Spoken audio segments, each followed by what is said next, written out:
কবরবাসী কবরে এমন অবস্থা থাকে যে বিশাল মহাসাগরের মাঝে যদি একজন মানুষ তাকে ছেড়ে দেওয়া হয়, বিশাল মহাসাগরের মাঝে তাকে যদি জাহাজে নিয়ে ওই মাঝখানে ছেড়ে দেওয়া হয় আর বলা হয় যে তুমি সাঁতার কেটে আসবে, সাগর থেকে উদ্ধার হবে।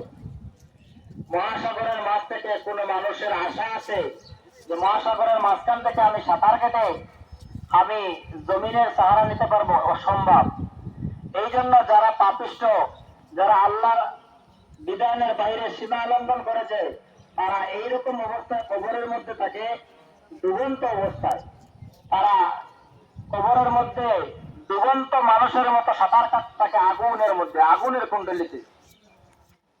কিছু কিছু সময় তাদের নেক সন্তান যাদেরকে দুনিয়া রেখেছে, ভাই বাপ ছেলে মেয়ে নায়নাতুর, আল্লাহ পাক কিছু বরকতওয়ালা দিন রেখেছেন, তাদেরকে স্মরণ